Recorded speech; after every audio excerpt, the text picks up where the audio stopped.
ಆತ್ಮೀಯ ವೀಕ್ಷಕರೇ, ತಮ್ಮೆಲ್ಲರಿಗೂ ಸ್ವಾಗತ. ಇಂದಿನ ಈ ಒಂದು ವಿಡಿಯೋದಲ್ಲಿ ಶಿಕ್ಷಕ ಆಕಾಂಕ್ಷಿಗಳಿಗೆ ಒಂದು ಭರ್ಜರಿ ಸಿಹಿ ಸುದ್ದಿ ಅಂತಲೇ ಹೇಳ್ಬೋದು. 51,000 ಶಿಕ್ಷಕರ ನೇಮಕಕ್ಕೆ ರಾಜ್ಯ ಸರ್ಕಾರದಿಂದ ಆದೇಶ. ವೀಕ್ಷಕರೇ, ಯಾರೆಲ್ಲ PST, JPSTR ಮತ್ತು HSTR ಶಿಕ್ಷಕ ಆಕಾಂಕ್ಷಿಗಳು ವೆಯ್ಟ್ ಮಾಡ್ತಾ ಇದ್ದಾರೆ ಶಿಕ್ಷಕ ಹುದ್ದೆಗಳಿಗೆ, ಅವರಿಗೆ ಒಂದು ಗುಡ್ ನ್ಯೂಸ್ ಅಂತಲೇ ಹೇಳ್ಬೋದು. 51,000 ಅತಿಥಿ ಶಿಕ್ಷಕರನ್ನು ಈಗ ಸರ್ಕಾರ ನೇಮಕಕ್ಕೆ ಒಂದು ಆದೇಶ ಏನಿದೆ, ಒಂದು ಇನ್ಫಾರ್ಮೇಷನ್ ಬರ್ತಾ ಇದೆ. ಡೀಟೇಲ್ ಆಗಿ ನೋಡ್ತಾ ಬರೋಣ ಏನಿದೆ ಮಾಹಿತಿ ಅಂತ ವೀಕ್ಷಕರೇ. ಮೇ 23ರಂದು ಬಂದಿರುವ ಇದು ಒಂದು ಬ್ರೇಕಿಂಗ್ ಅಪ್ಡೇಟ್ ಆಗಿರುತ್ತೆ.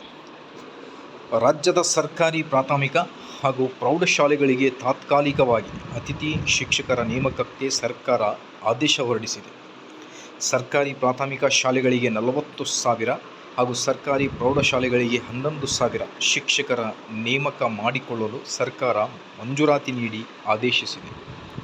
ಶಾಲಾ ಪ್ರಾರಂಭದ ದಿನವೇ ಶಾಲೆಗಳಲ್ಲಿ ಖಾಲಿ ಇರುವ ಬೋಧಕ ಹುದ್ದೆಗಳಿಗೆ ಎದುರಾಗಿ ವಿದ್ಯಾರ್ಥಿಗಳ ಶೈಕ್ಷಣಿಕ ಹಿತದೃಷ್ಟಿಯಿಂದ ಕಾಯಂ ಶಿಕ್ಷಕರ ನೇಮಕವಾಗುವವರೆಗೂ ಅಥವಾ ಶೈಕ್ಷಣಿಕ ಅಂತ್ಯದವರೆಗೂ ತಾತ್ಕಾಲಿಕವಾಗಿ ಅತಿಥಿ ಶಿಕ್ಷಕರನ್ನು ನೇಮಕ ಮಾಡಿಕೊಳ್ಳಲಾಗುವುದು ಎಂದು ಸರ್ಕಾರ ಪ್ರಕಟಣೆಯಲ್ಲಿ ತಿಳಿಸಿದೆ. ಹಾಗಾಗಿ ಶಿಕ್ಷಕ ಆಕಾಂಕ್ಷಿಗಳಿಗೆ ಭರ್ಜರಿ ಸಿಹಿ ಸುದ್ದಿ. ಯಾವೆಲ್ಲ ಜಿಲ್ಲೆಗಳಿಗೆ, ಯಾವೆಲ್ಲ ತಾಲೂಕುವಾರು ಹುದ್ದೆ